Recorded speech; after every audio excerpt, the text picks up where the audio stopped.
Welcome into the sanctuary, everybody. What a joy it is to be with you. Indeed, some of us could have just slept on the floor last night and just stayed here until the morning.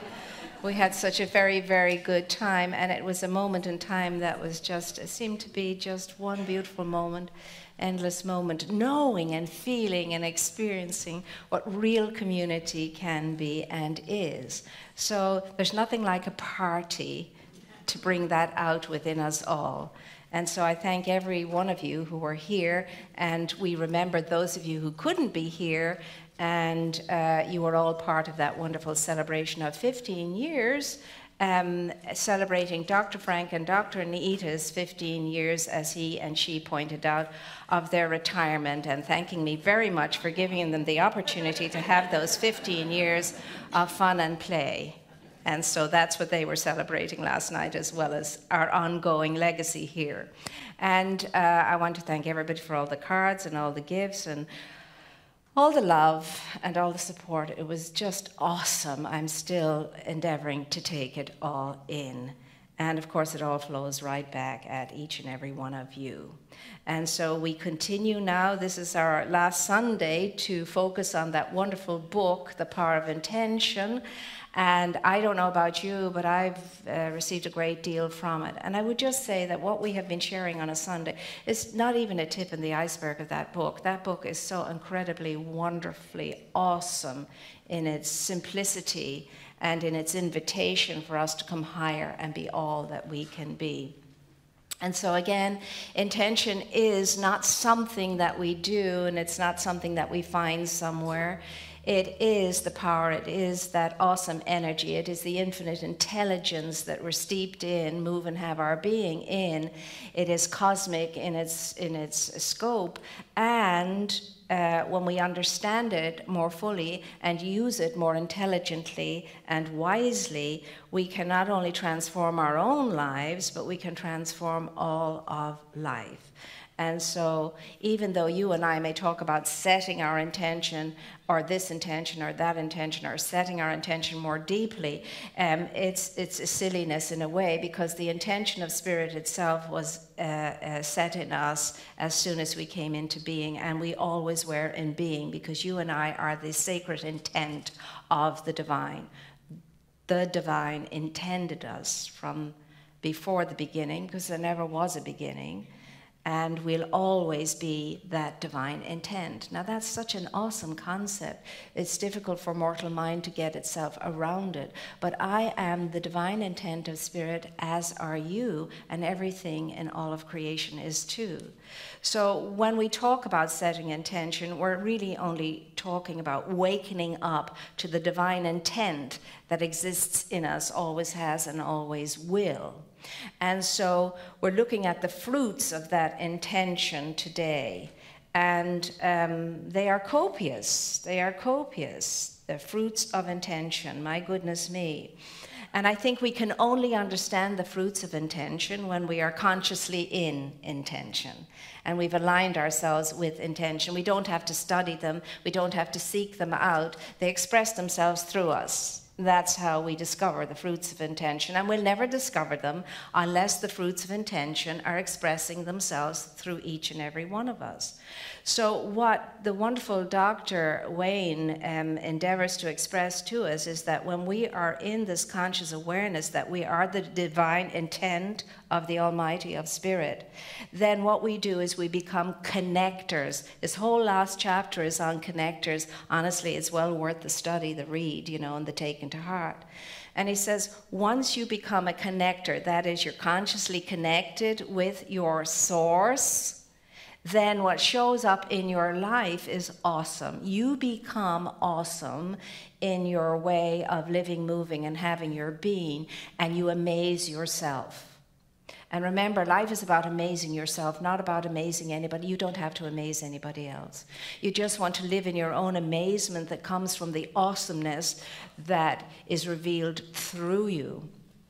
And sometimes you can hardly stand it when you get that connection. When you get that connection, you're so giddy with delight that you become still. You can't move. you can't move. There are times when we get giddy with delight and we dance and skip and hop and jump up and down and laugh and do all of that and clap. But when you truly get this, what you do is you become still.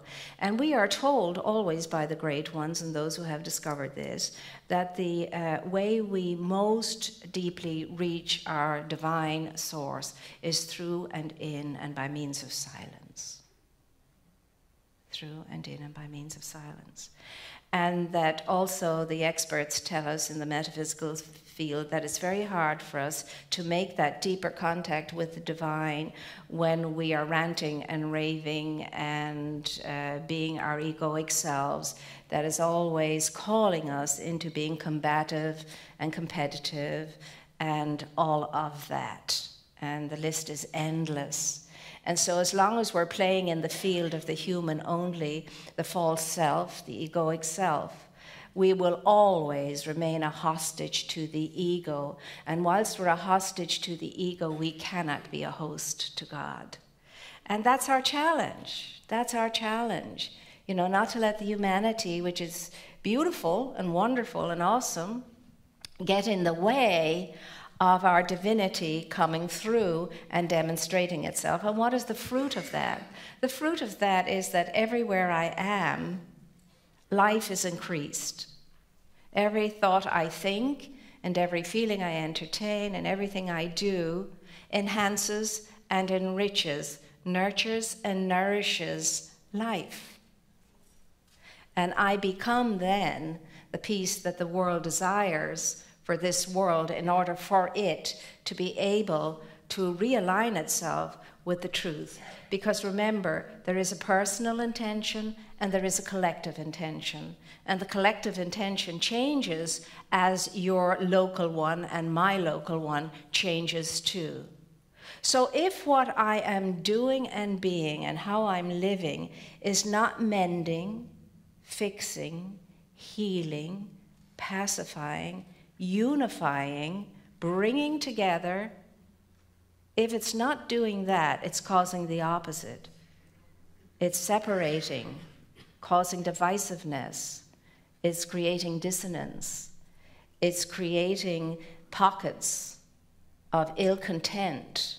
And that's not why you and I are in this sanctuary, to be any part of that. My mom used to always say, be careful, very careful before you open your mouth. Make sure that what you're about to say is more beautiful than silence.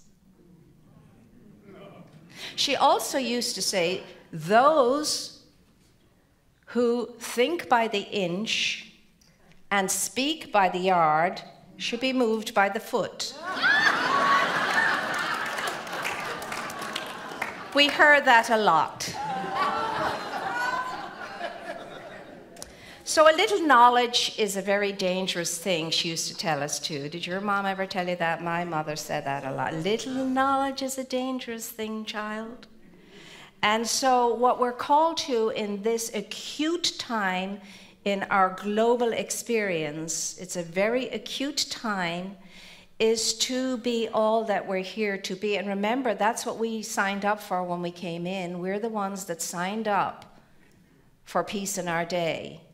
We're the ones that signed up to be that peace that passes understanding. We are the ones, believe it or not, in spite of all of our shenanigans, in spite of all of the nonsense we allow ourselves to get into, in spite of allowing our egos to run riot, in spite of all of that, we are the ones that are called in to this plane at this time for the purpose of helping its transformation and realignment into a world of serenity that it can be. A world of serenity that it can be, and we're in acute times like we never have been before. Oh yes, there always have been wars and rumors of war. There always have been the best of times and the worst of times. But as our technology becomes more sophisticated and so on, now we just have to press a button here and there, and the whole thing gets blown into smithereens. And maybe that's what's supposed to happen. I don't know. I hope not. I'm not knowing that. I'm knowing the opposite is true. I'm knowing that we can leave a future generation with the building blocks to create a better world than we have created. I certainly am knowing that. That's what I'm knowing. And that they in turn will pass on to their children more building blocks that will do better than they have, and so on, all down the generations. That's what I'm knowing. That's what I'm really supporting in my own mind and endeavor to support in my own life. And I'm not going to do that by putting on boxing gloves. I'm not going to do that by demanding that I am right in everything I really do feel or think I'm right about. I'm not going to achieve that. That's not going to happen. And every aligned person will ask the question, would you rather be right or happy or peaceful or joyous in your life? It's a choice that you and I have to make every day as we decide how we're going to show up and who we're going to show up as in life and living. We don't have the time to hang around anymore and wait for this to happen or that to happen, for them to change or that to change. I only have to change myself for things to change for the better. It's not new, any of this. It really isn't. And as I say, it's just a tiny little M&M on the top of a very huge cake compared to the books and so on and so forth, out of which we are reminded of the truth over and over and over again. And what I'm speaking is not my opinion. It is the collective wisdom of the ages and the collective wisdom of present-day seers. That's what I share on a Sunday. And so the call is, let's gather together like we did last night. Let's experience that feeling of unity and that feeling of oneness. Let's know that that's all we have to be in order to be part of the quantum number it takes for us to change the whole collective consciousness. That's all. Ernest Holmes says, give me 1,000 individuals, just 1,000 individuals out of our 7 almost billion people on the planet. Give me 1,000 individuals who so imbibes the principles of this science, who so lives from the principles of this science, who thinks in it, feels in it, acts from it, and I will give you a new world. 1,000 individuals. The quantum number, you see. It's like Watson's 100th monkey. 1,000 individuals.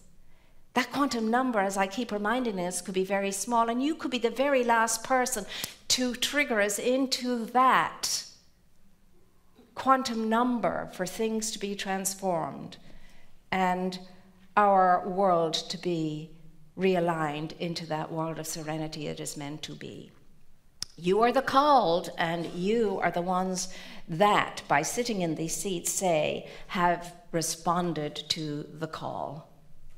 So, if we're showing up, we need to be what we have showed up to be. And I'm knowing that we will be given everything we need in order for that to happen. People have talked for years and years and years about how the science of mind, religious science, hasn't grown exponentially the way that people were hoping it would have grown. And there are some of us in the movement that understand why it hasn't. Number one, maybe it was not meant to be grown in that public way, because religious science is status quo now. You hear it everywhere. You find it everywhere. You hear people all over the place in all kinds of religions and non-religion situations. You hear them talking science of mind. So maybe we have reached all those millions and millions of people we're supposed to reach. That's number one. Number two, this is a very challenging way of life. Have you noticed it? It's an extremely challenging way at night, and it's not apparently for everyone. Only the few can take it. Only the few can go ahead and get their black belt in it, and so on. But it only takes the few. That's the thing. It's not about gazillions of numbers. It's about the few that you have, and it ever only takes a few. Ever. If you've noticed in history, the few. The few were the ones that brought this coalescence together, and out of the few, and sometimes out of just the power of one, a whole movement begins. Jesus and the 12, you know, and so on and so forth. A few. So it's not about how many of this and that and the other we have that defines us. And in life you see that, how we define people, by number. Oh, they have this many this, and they have this many that, and they have all of the other, and they have so many of that, and so forth. Numbers, numbers, numbers defining us. Well, the numbers don't define us. There's one whole that does, and it's called one. One. One. Within that one is the content of everything, the fullness of everything, and the wholeness of everything. And there is only the one. The other numbers are distractions and fun sometimes. But the thing to ask you and to ask me, it's not how much of anything I have, how many cars and trains and boats and planes and stuff and things and all of that, how many accolades I've received, how many friends I have. It's not about any of that. It's about, how am I? Who am I? What happens when I show up? Is life pacified? Is life raised? Is life a little more kind, a little more compassionate, a little more generous, a little more loving? You know, these are the questions the one asks. That's the only question that the one will ask. Now, do we fall short at times? Yes, we do. But when we fall short, all we do is get back up on that horse and ride again. And this time we'll ride longer before we fall again. And when we fall off that horse, we'll get back up on and we'll ride out again. And this time we'll ride more steadily and longer. And so it goes. I pick myself up, I brush myself off, and I start all over. That could be a song. And that's what I do. That's what I do. That's what we're all called to do. Because this is a world of Maya, Lila, the play of the divine, the cosmic play, the plane of illusion. That's what it's called. And all the great philosophies and religions, the land of Maya. So don't think that any one of us in this room is free from illusion and delusion and illusion. We're not. It's a mesmerizing plane in that regard. But that's okay. That's simply giving you and me an opportunity to wake up and recognize I've just fallen into the illusion. I'm already in a dream because this experience is a dream. But when you're a dreamer falling into illusion, it's another little bit of a challenge. So you wake up out of the illusion to wake up out of the dream to realize, oh my gosh, I always was this and here I am. And I am is where I always am, and I am is always here. I mean, you know, it's a conundrum, Zen koans and so on. All of us are. So we can't look at each other and say, you're this and you're that and you're the next thing. It's baloney that, and that's silly. It's not unintelligent to do that. We do live in a world of intelligence, you know, as intelligence, and hopefully behaving ourselves mostly intelligently. It's when we behave ourselves unintelligently that we get into trouble. And so the greatness and the goodness that is you is not going to be blemished by anything you and I think, say, and do. It cannot be. It's always going to be its profound and pristine self. But my goodness me, what's the matter with us when we don't give ourselves an opportunity to experience ourselves at that level? And our lives will be so much richer and more beautiful and more wondrous and more awesome and more full of energy and vibrancy and vitality if we could touch that depth within ourselves that is the truth of our being, that is always singing in celebration, that is always in that kind of awesome sense and sensibility that it's all the one thing and it's all good and it's all God and it's all exactly the way it's supposed to be. And whatever is going on in my life is going on in my life to wake me up a little bit more fully. I love the story that he tells in the book, Dr. Wayne tells in the book. And he tells about two ministers that are in a room and they're discussing matters, global matters of great importance. And then one person enters the room and they're flailing and wailing and he's pounding and yammering and shouting and screaming. And the resident prime minister says, Peter, Remember, rule number 6. Then Peter bows, composes himself, leaves the room in stately manner, and all is well. 20 minutes in, another person runs into the room, hollering and screaming and shouting and yammering, and it's happening and blah, blah, blah. And the Home Prime Minister says, Marie, remember rule number 6. And she falls back into this alignment and composure and bows and apologizes and leaves the room, and off she goes. Well, it happens a third time. Well, after the third time, the visiting Prime Minister says, hey, what is this rule number 6? It's awesome. What is it? Oh, he said that. He says, oh, we all know that that simply means don't take yourself so damn seriously. And I said that word in the sanctuary, but in context, it's okay. And so the Prime Minister says, oh, well, then that's a great rule. I love that rule. What are the others? And the Home Prime Minister says, there are none. That's the only rule. That's the only rule.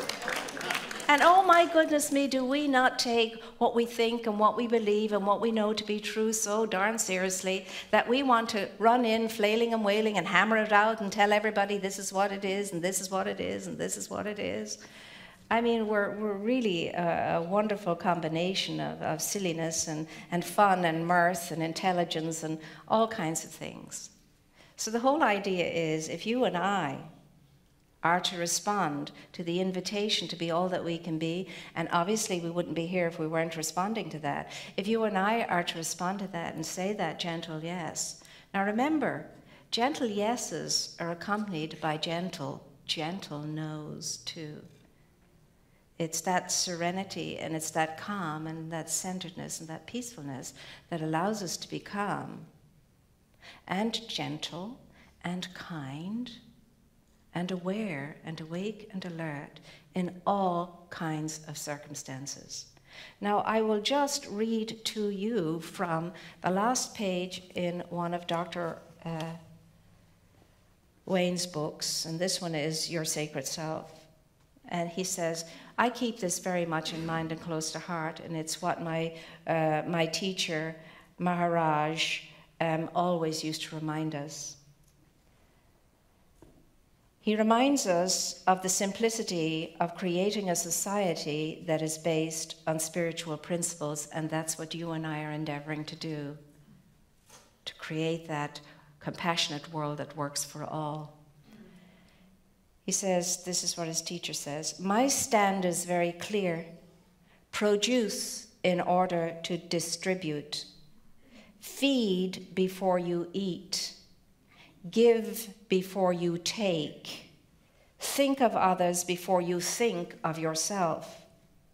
Only a selfless society based on sharing can be stable and happy. This is the only practical solution in this world.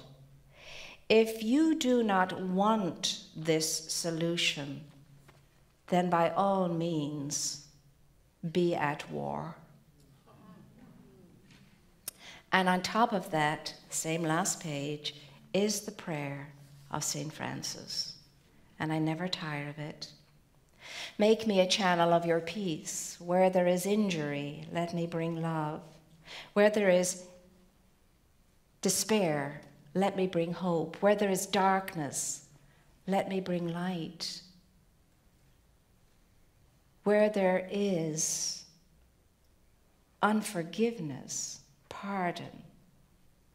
O Lord, grant that I may never seek so much to be consoled as to console, to understand as to be understood, to love as to love with all my heart, for it is in giving that we receive, and it is in dying to the egoic self that we are born into eternal life. That is our calling. That is always our calling and nothing else. Make me a channel of your peace, a peace that unifies, harmonizes, brings together, supports, uplifts, affirms, and a peace that emanates only that which is true and very true, the truth, and nothing but the truth. And that can only come from that within you and within me that is greater than we are. And there's where our calling is, to stay connected, become connectors to our source, so that we can accomplish the purpose for which we came, to know, to love, to understand, and to be one. And so it is, and so you are, and all is well.